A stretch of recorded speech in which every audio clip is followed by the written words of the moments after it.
Basketball season is officially here, and with me being a vet in the game, been doing this since 2020, I thought I would let you guys in on some mistakes that I made my first few years that you guys could avoid.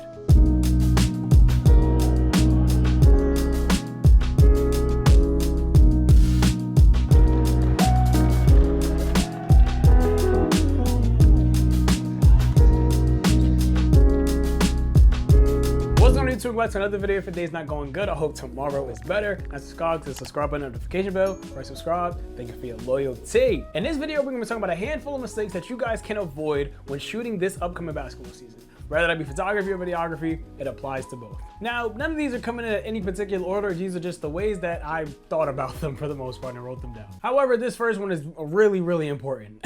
I know it said there's no number, but pay attention, please. Try your best to avoid getting caught up in watching the game through your eyes. A lot of photographers and videographers get caught up. Sometimes you're here and then you're watching the game and you get a little too caught up and you're not paying attention to where it is that you're recording or supposed to be taking pictures because you're actually watching the game. You want to avoid that as much as possible. And I know sometimes it can be hard to get used to, but you kind of really just want to watch the game through your lens. So if it helps for you to look through your viewfinder and watch the game, do that. But whatever helps you, watch the game through your lens. Rather you're looking at your monitor on the back of your camera or you're looking at a bigger monitor, you're still gonna be just watching the game. But sometimes even videographers tend to be recording down here and look away, which it's a discipline thing. You just gotta train yourself not to do that. Another mistake you wanna avoid, especially if this is your first year shooting basketball and you may not even know too much about how things go, you wanna avoid arriving to the games exactly when it says the scheduled game is supposed to start. So if the game is supposed to start at 4, don't try to arrive at 4 or no 3:50. No, you always want to try to arrive an hour prior to the game starting. One of those reasons is because it's a lot easier to get into these games if you're arriving before everybody else is arriving. If you're arriving at the same time when all these people are trying to get in or whatever the case may be, it may be a little bit more difficult because security is supposed to be a lot more on top of their job. So rather you're shooting for the team or maybe not, maybe you're just trying to get in because you have your camera. That whole thing will be easier if you arrive an hour early prior to the game starting. The next thing, photographers and videographers, you can capture warm-ups.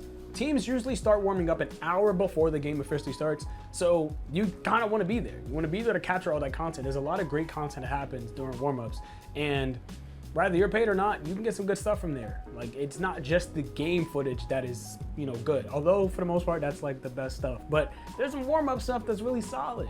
The next mistake that you want to avoid making, as a videographer that is, do not get used to or put yourself in the habit of deleting footage. And this is a personal thing that I did, so I'm not even sure if other people do it, but let's just say you record a clip and it's a foul or the ball goes out of bounds. So, just to avoid that being something you have to deal with later on, you try to delete that clip. Sometimes some cameras, it take a little bit of time to go click, delete, it take a little bit of time, go back, you know what I mean? And sometimes you can miss an entire play just because you were doing that fiddling with your camera. So you want to avoid doing that as much as possible. These two mistakes kind of go hand in hand, but the point of them is to just pretty much pay attention. So one, even throughout timeouts or anything, don't be on your phone. You could be so tapped in on a video, you're not even paying attention and a whole play just happened and it was just a timeout in your head, but all of a sudden the game started back up. So even through timeouts, 30 seconds, 60 seconds, try not to be on your phone.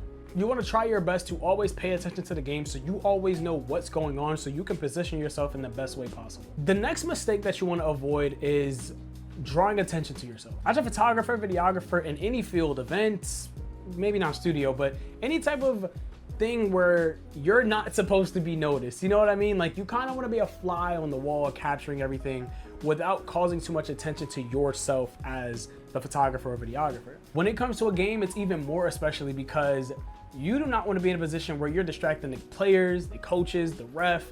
You don't want any attention drawn to yourself, especially if maybe you're in a game you're not supposed to be in. Maybe if you're in a position you're not supposed to be in, you know what I mean? Like, you don't want attention to be drawn to yourself that could jeopardize where you are, or it could just jeopardize the safety of the players, the safety of the game. You want to avoid as much as possible. Be a ghost. Be a ghost. Be as low-key and out the way as possible. Now, being that I did give one mistake to the videographers, I'm going to give one to the photographers, and it's going to be, if you are booked to be at a game for one player, do not make the mistake of taking pictures of just that one player. Take pictures of the entire team. Anyone who's playing, obviously the person that paid you, you want to make sure that they're taken care of the most, but take pictures of everybody, even take pictures of the opposing team. You want to make a habit of promoting yourself as much as possible while at these games that you're paid to be at. Now, this isn't really too much of a mistake that I made, but I know it's a mistake that a lot of new shooters make. Do not get caught up in thinking you need the best of the best equipment to get out there and start shooting. Just get out there and start shooting. I promise you, no matter what it is you have, you could have a point and shoot, one of the old school jumps. You could have a disposable camera for all I care. Get out there and shoot, because no matter what type of camera you have, there's always stuff that you could be learning in terms of your exposure, in terms of ISO, shutter, f-stop, and then the rule of thirds. There's the composition. There's so many things you can be learning no matter what it is that you're shooting with that will help you once you level up to that next camera, that next lens, that next whatever. So you always want to get out there and get to shooting with whatever it is you have.